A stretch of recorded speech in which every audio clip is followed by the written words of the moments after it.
Om Shanti. So today Baba is talking about this protection that every child wants from Baba. So the whole world, seeks protection from Baba. They say, Raksha Karo. Now, today Baba talks about two things: protection and also, grace. Sometimes children say that, Baba, just maintain your drishti on us.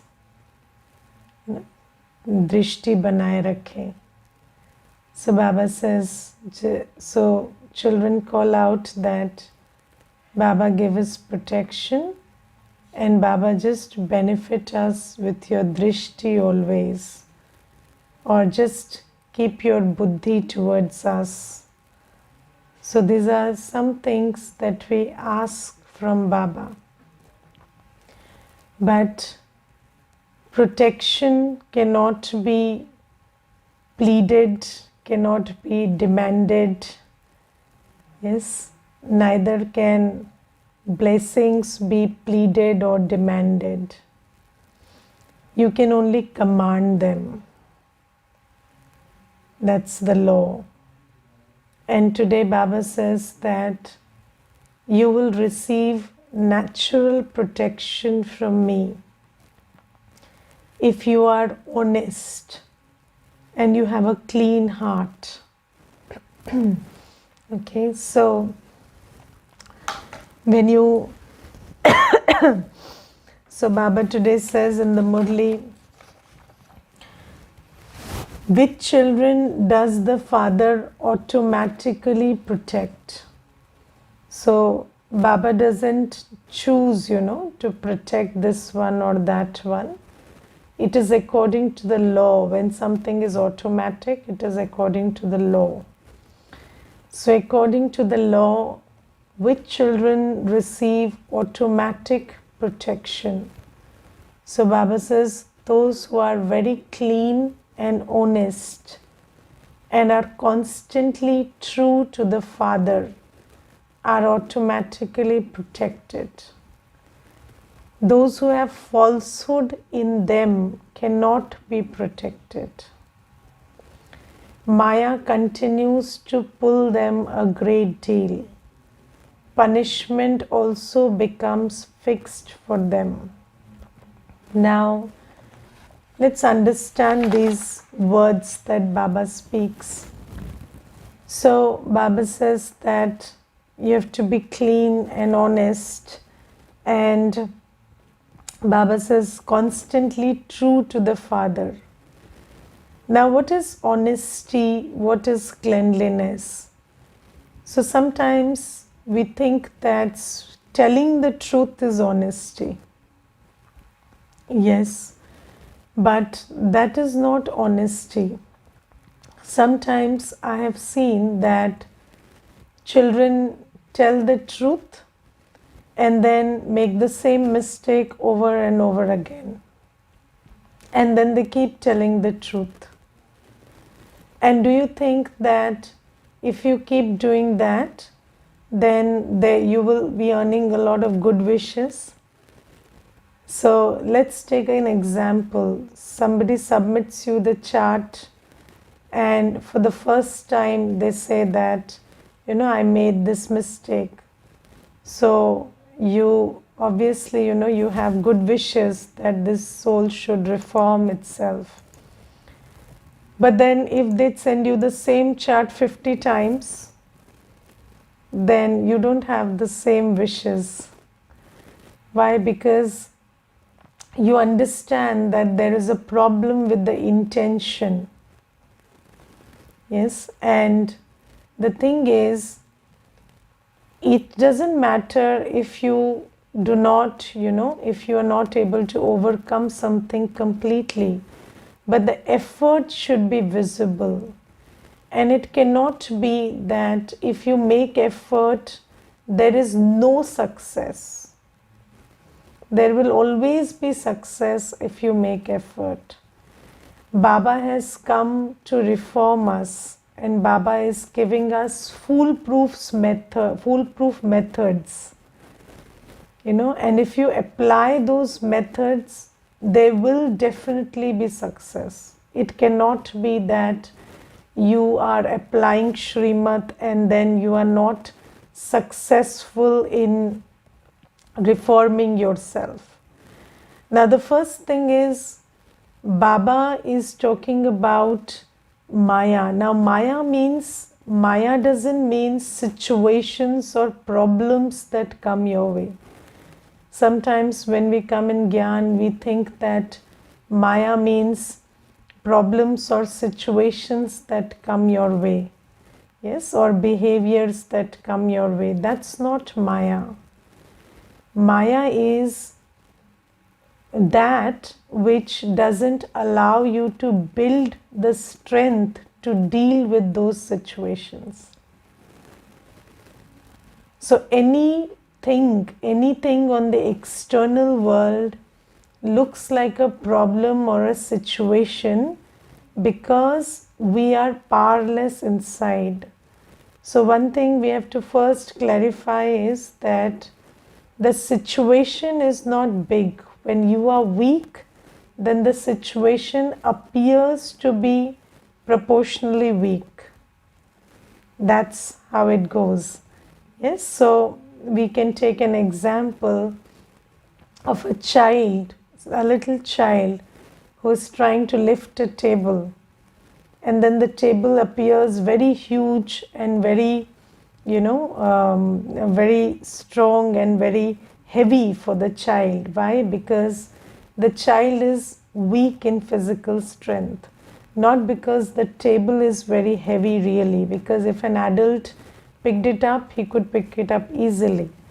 So it's not about something on the outside being very difficult or being insurmountable or being a real obstacle. It's about the strength inside, and if the strength inside is less, then everything will look like a problem to us. So Baba says that Maya is not situations or behaviors. Maya is those things, those traits, those ways in which you are obstructed from making your effort that makes you powerful. Yes, so Maya doesn't make you angry in a situation. No, Maya stops you from doing Amrit Vela. Maya stops you from listening to the Murli with all your heart. Maya stops you from churning on the Murli. Maya stops you from remembering Baba. Maya stops you from purity. Maya encourages you to waste your time and energy. Maya encourages you to watch wasteful stuff, hear wasteful things, eat that which is not according to Srimad. And Maya stops you from doing seva. That is Maya. Because everything that builds your spiritual capacity, Maya stops you from that. Yes, and who does Maya stop? Those who have falsehood inside. Yes, so if you ask yourself very honestly, do you have the pure intention of following Srimad completely? Do you have the pure intention of following Srimad completely? Then you will find that there is some falsehood inside that. So children do not surrender to Baba. They have falsehood inside them. They don't want to follow Srimad completely. And Maya takes advantage of that. Yes, so Maya does. So when you don't have the honesty that yes, I belong to Baba. See, the truth is you belong to Baba. Yes, so let's say that honesty in the world also is the opposite of corruption. Yes, so when you are an honest, so somebody says he's an honest employee, an honest officer, what does that mean? That that person respects that whatever they have been given in the office belongs to the office, and they have to use it according to the law, right? According to the guidelines, according to the rules. That's honesty. And here also, when you understand the truth that I am a soul, and everything, my body, the relationships, the wealth, the thought, the capacity to create, everything has been given to me in trust. And the law is that I use it according to Baba's Srimad. And if there is no intention to be corrupt about it, there is no intention to do something which is not according to Srimad, then that is called having a clean heart and having honesty inside. And when there is not that intention, then there is falsehood, and then Maya will always trick us because there is that lack of purity of intention. And then we will never have a spiritual stage that is elevated. And then how can Baba protect us if we are self-sabotaging with our own karma? So if we do not do the karma that Baba is teaching us, that builds our spiritual strength and protects us from Maya, then how can Baba protect us? Yes, so if you are giving into Maya, then you do not have the strength to deal with situations. So then you ask protection in situations, but then Baba cannot do that because Baba gave you the method to become powerful, and you are not honest about, in the intention, honest in the intention to apply the method. Yes, so that's the thing. So when we are not honest with Baba, there is no cleanliness of the heart. So, when somebody tells you, you just look into your heart what is there. It means you check what is your intention. So when you have an argument, sometimes, the other person will tell you that check your heart. Yes, so just check your heart, what's in there. So even if you spoke the right words, you apparently did the right thing, what is your intention? And that's what is meant by what is in the heart. So let me tell you that Baba tells us to maintain a chart every day.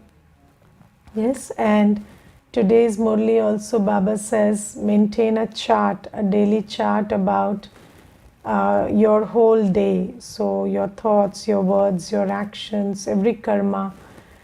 But then this chart is not to be confused with confession.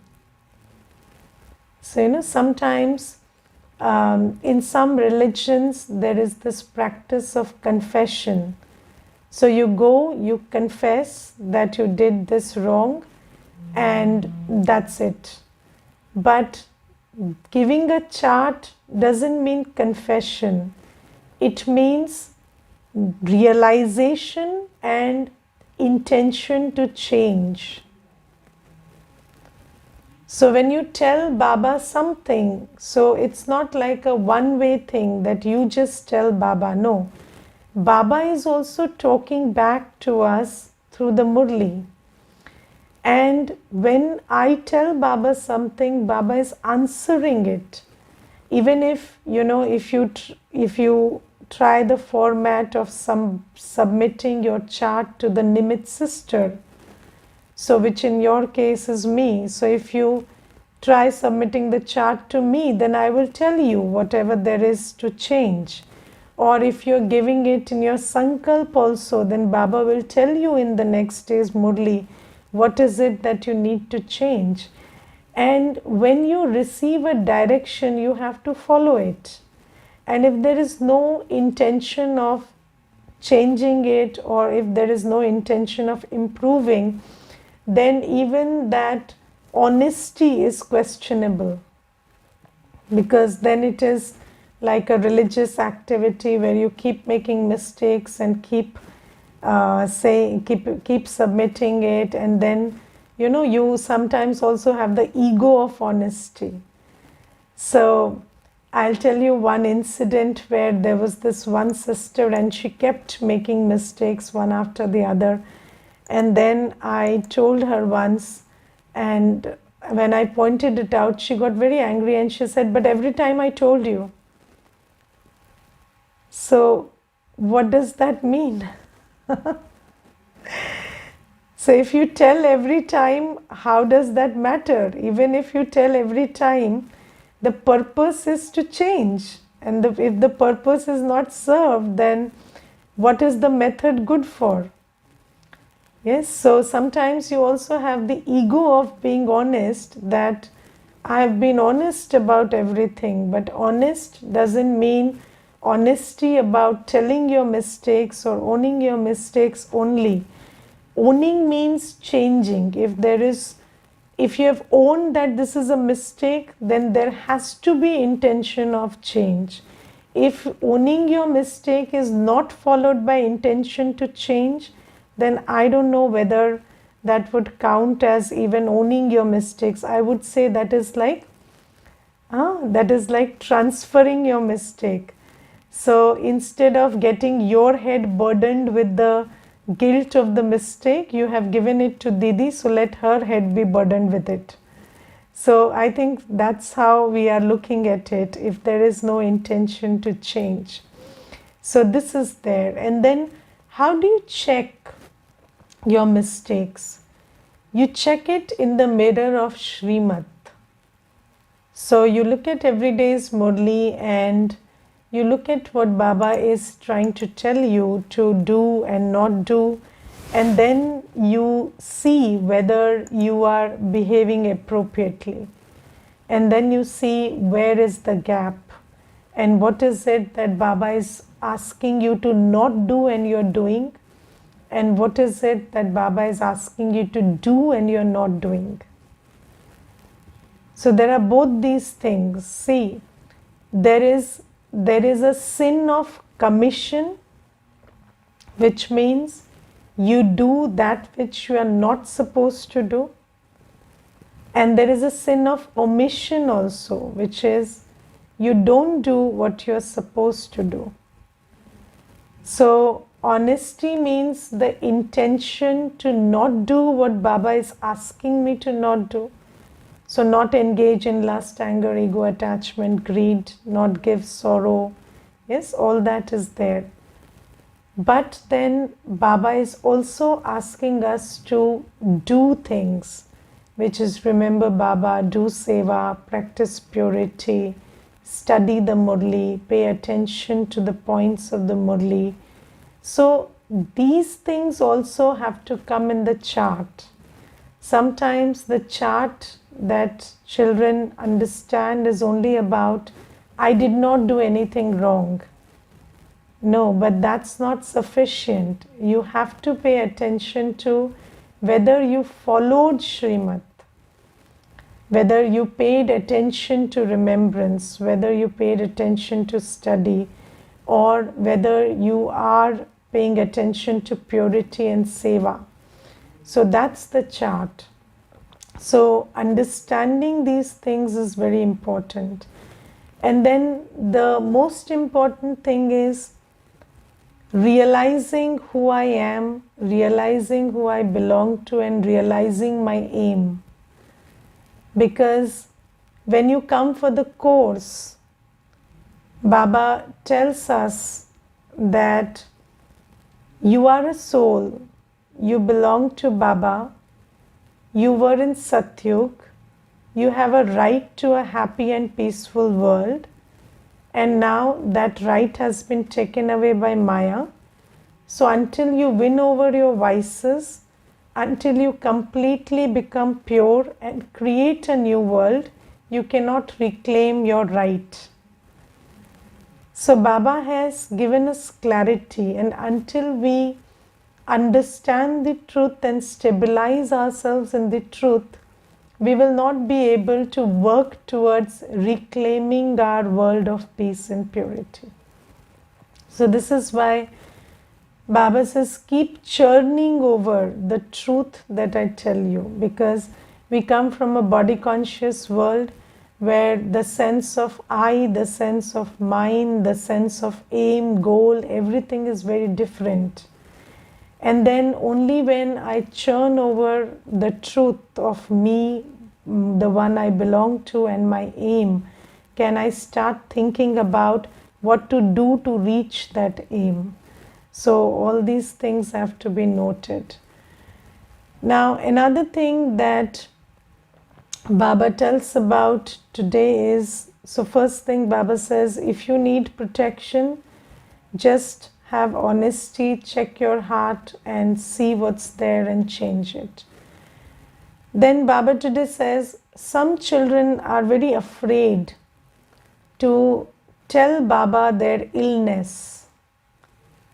Yes, so they don't tell Baba what's inside of them. So you see that we are raised in a world where looking good and being bad is the norm. Yes, is it not?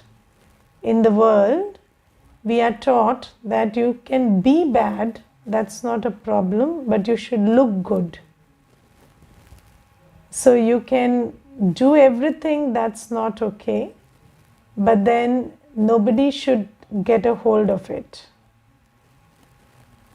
So that's the world. So we are basically trained to be hypocrites. So we are all raised to be hypocrites, trained to be hypocrites.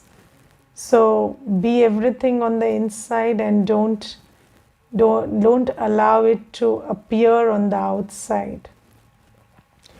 And when we come to Baba also, sometimes, we put on this act of being pure and pious.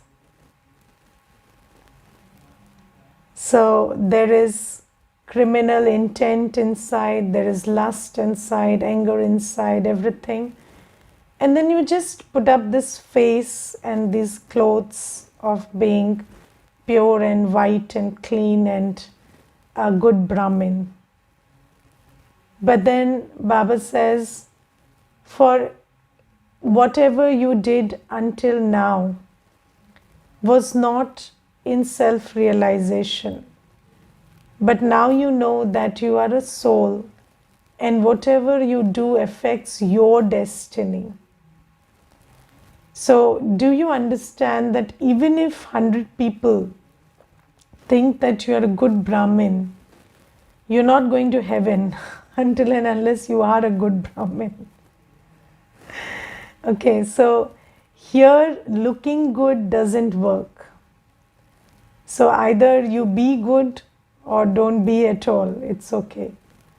So it doesn't matter. So here you are for yourself.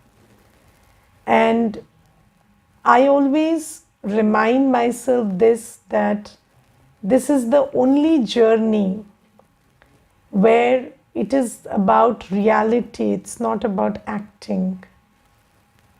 It's not about role, it's about me. And that's why this journey, there has to be complete honesty.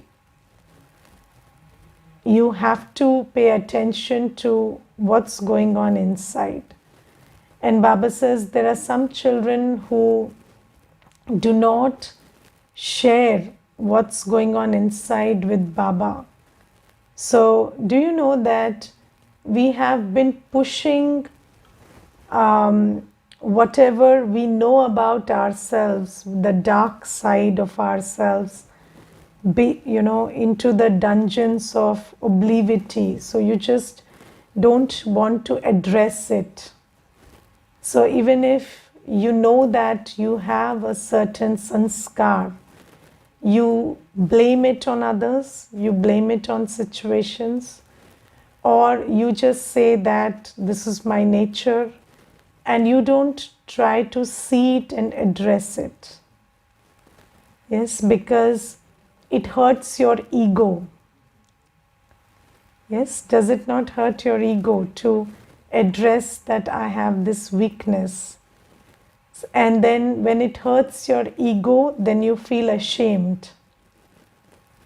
So Baba says some people are ashamed to address their weaknesses. I will tell you one incident. So there was this brother and he had a physical disease. And that physical disease was in some part of his body where he was ashamed to meet the doctor. And then that disease multiplied and it became very bad. That situation became very bad. And ultimately he had to see the doctor, but then it was out of hand and it was completely untreatable. And then every family member asked that brother, why did you do this? And why didn't you just come and see the doctor and face the problem and get it over with? So he said, I was very ashamed of my disease. And then you see, when somebody is ashamed of a physical disease also, what happens is you don't get it treated and it gets worse. It is the same with mental illness. Yes, so some people think that it is taboo, it is not something to be, accepted. You don't have to, you always have to deny that you have some mental issue that needs to be addressed.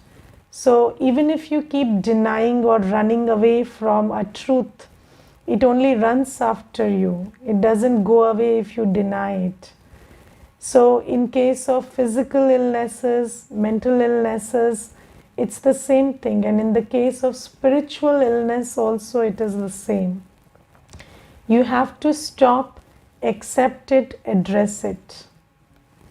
And I think before addressing comes acceptance.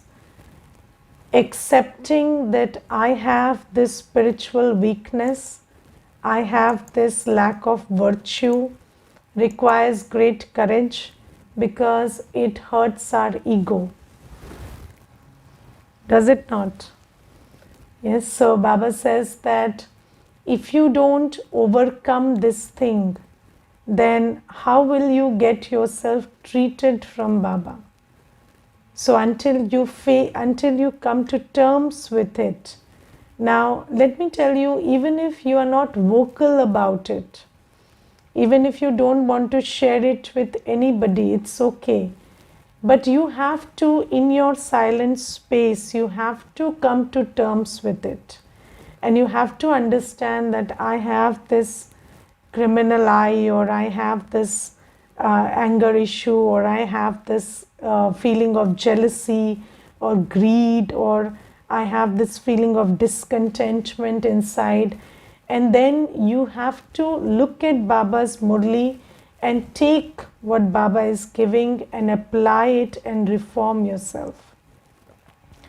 So that's very important. Otherwise, if you keep denying it, most people think that the Murli is for their spouse or their children, and they keep thinking that this Murli, if only this person applied this or that from the Murli, life would become better. But we have to stop and ask face this, that the Murli is for me, and what is it in the Murli that I need to imbibe, and what is the weakness that I need to give up. So this is there. And then Baba says, if you don't do that, Maya will eat you and you will stop studying.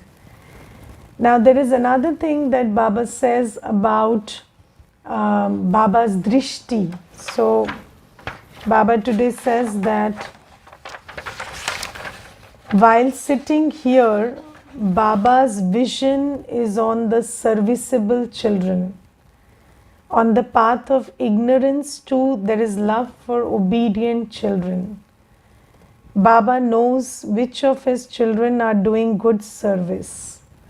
Now, have you seen that in a household also, if there are two children sitting and you ask, give me a glass of water, and one child just runs and gets it for you, and the other one says, let me finish my game and then I'll go, then who earns your blessing? They are both your children, but still the blessings flow to that one who is serviceable, who does what you say. And Baba says, here also I am not, so even if I don't discriminate between children, all children are mine, still those who are serviceable, those who follow Srimad, create a spiritual stage and serve their fellow brothers and sisters, they earn my blessings automatically. So you don't have to ask for blessings. And I remember in one class, Gulzar Dadiji said something very sweet. She said that, when you remember Baba, you feel happy.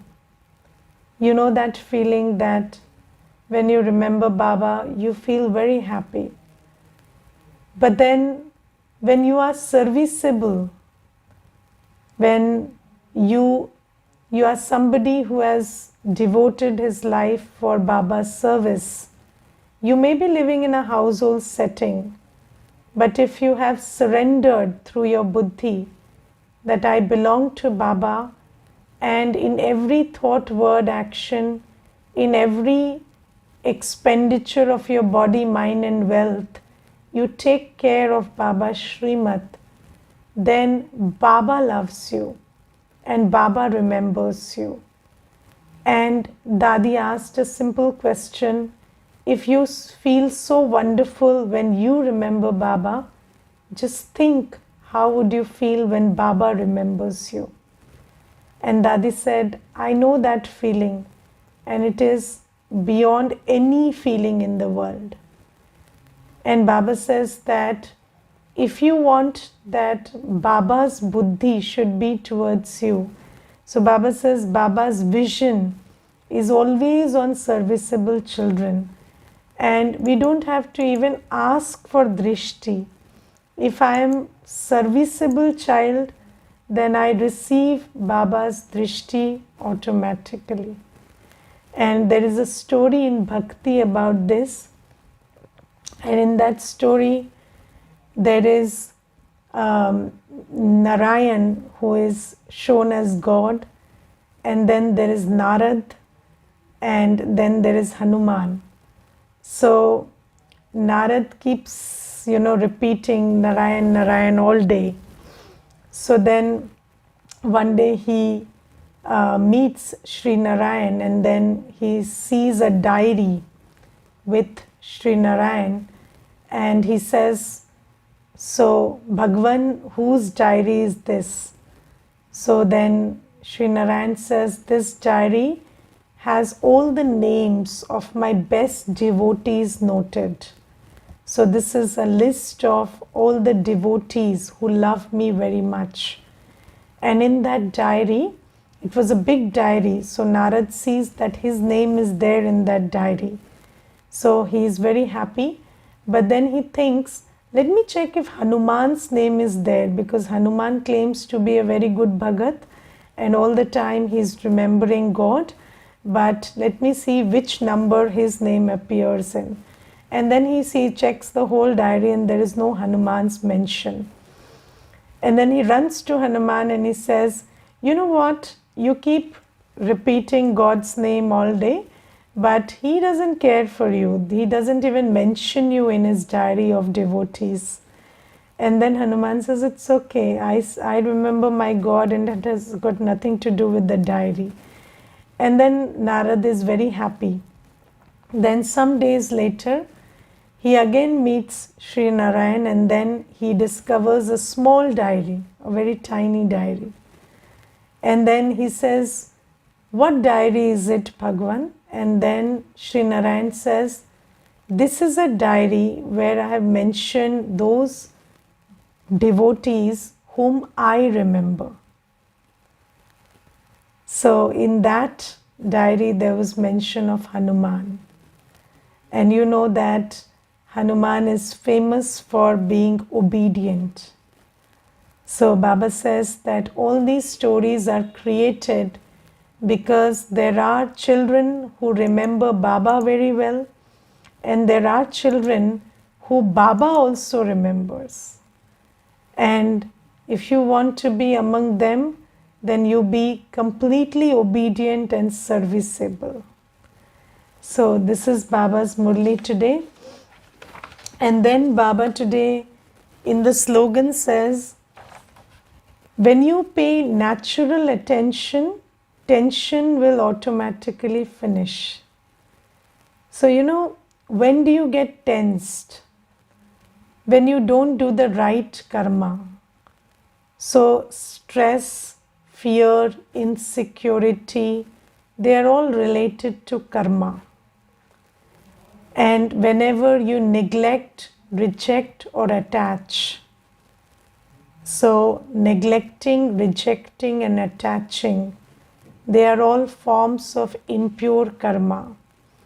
So when you are neglecting something that you ought to attend to, when you are rejecting Baba's creation in ego, so when you're body conscious, you reject souls, you reject behaviors, you reject situations, you are not in acceptance mode. So when you neglect, when you reject, or when you attach to a person, to a situation, to an attainment, or to your own ego. So when you attach, that's also impure karma. So when you pay natural attention of, doing the right thing at the right time, doing it without neglecting, rejecting and attaching. So when you pay attention to all karma, then all your tensions will finish. Because tension comes, all the stress is created because you are either neglecting, rejecting or attaching. And whenever there is impure karma, then there will be some disturbance in the soul. The conscience will not be in the right place. And then tension will emerge, and that tension will make you, aware that some consequence is going to come and you have to deal with it. So tension is like a foreboding of the consequence of the karma. But if you pay natural attention, now the thing is, so when you start doing something new, it will always be unnatural. Yes, so even if it is natural for your body to sit straight, it's natural. The body is designed to sit straight. But if you have been slouching for a long time and then you start sitting straight, it doesn't appear to be natural and easy. So you have to put in some effort and some awareness. But that doesn't mean it's not natural. It's just that you have created that habit which is unnatural. So the second nature is getting more powerful than the first nature. So second nature is the habit. So Baba says that when you pay natural attention, now attention is your natural quality. The soul is designed to be aware. So soul means awareness. So you are designed to be naturally aware all the time. You are designed to do every karma in conscious attention. So But when you start doing it in the beginning, it will appear a little difficult because we are out of practice for a long time. But once you start doing it, you will arrive at a state of natural attention.